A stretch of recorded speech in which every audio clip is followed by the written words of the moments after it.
Halo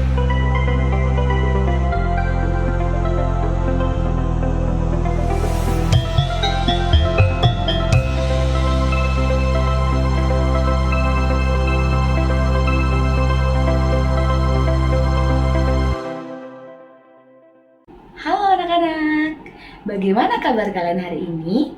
Semoga kita semua selalu dalam lindungan Triratna.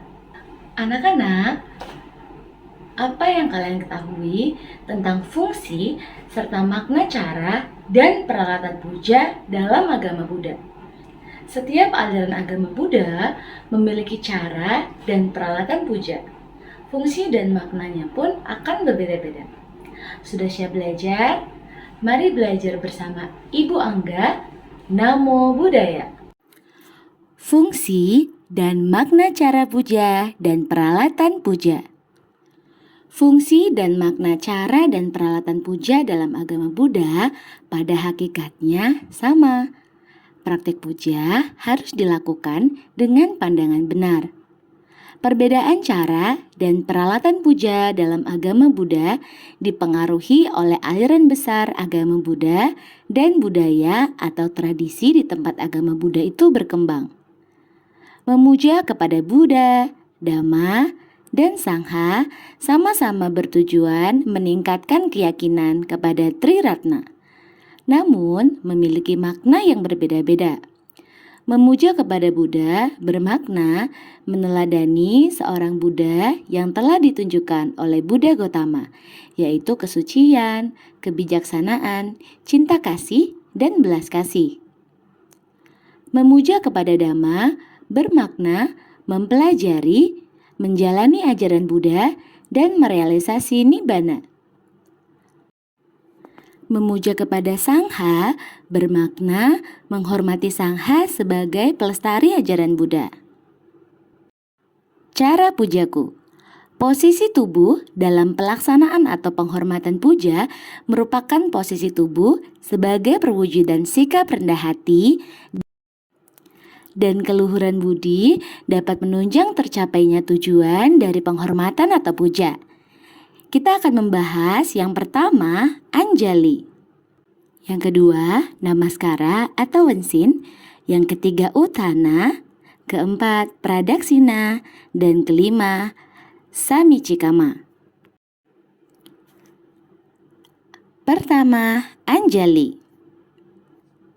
Bagaimanakah cara beranjali dengan benar? Lihat. Kedua telapak tangan membentuk seperti kuncup bunga teratai.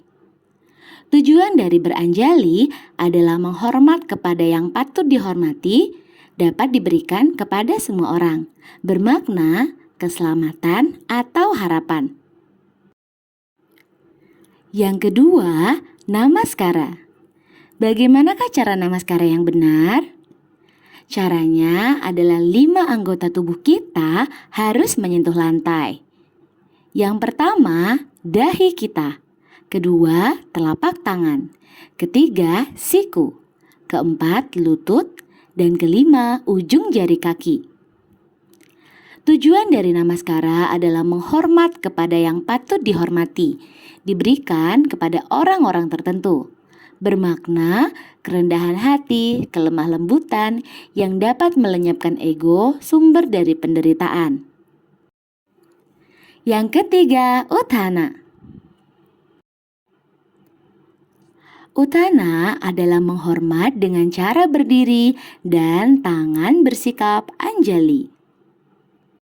Ketika guru masuk ke ruang kelas, siswa menyambut guru dengan cara berdiri. Perbuatan ini disebut juga dengan Uthana. Tujuan dari Uthana adalah menghormat kepada yang patut dihormati, dapat diberikan kepada semua orang. Maknanya memberikan penghormatan yang tinggi dan kerendahan hati.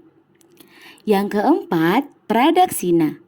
Pradaksina adalah menghormat dengan cara mengelilingi objek yang dihormati dan berkeliling sebanyak 3 kali searah jarum jam.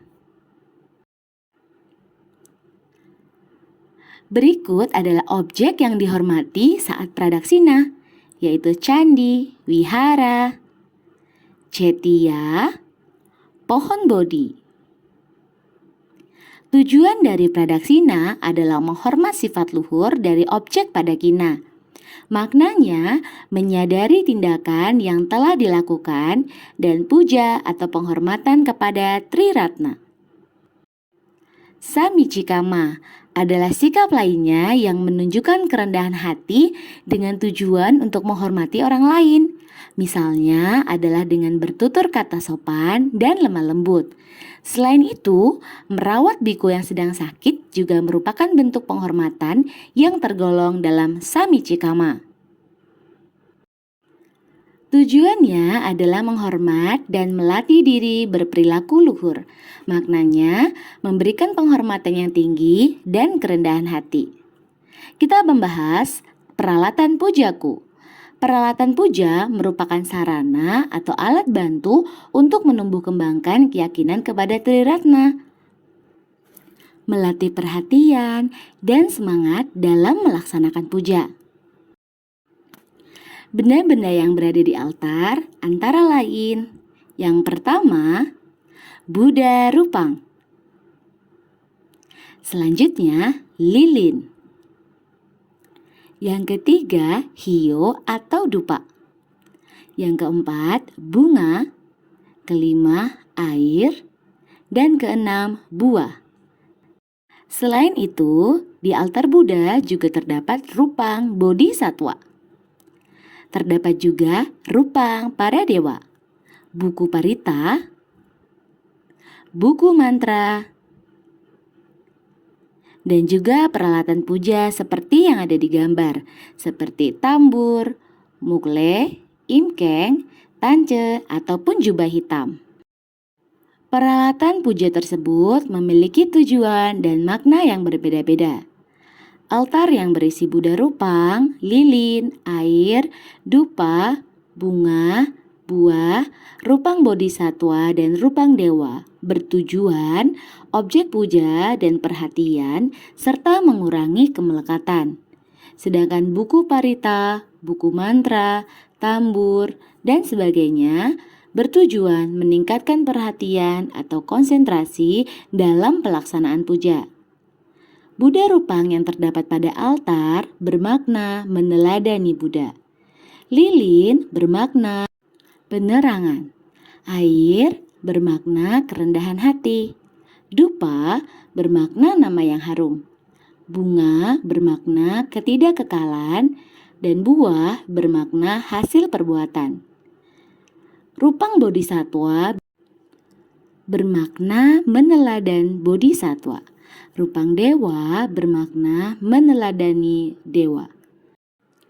Peralatan puja yang lain yang terdapat pada gambar bermakna sikap rendah hati. Jubah hitam bermakna manusia penuh dengan kekotoran.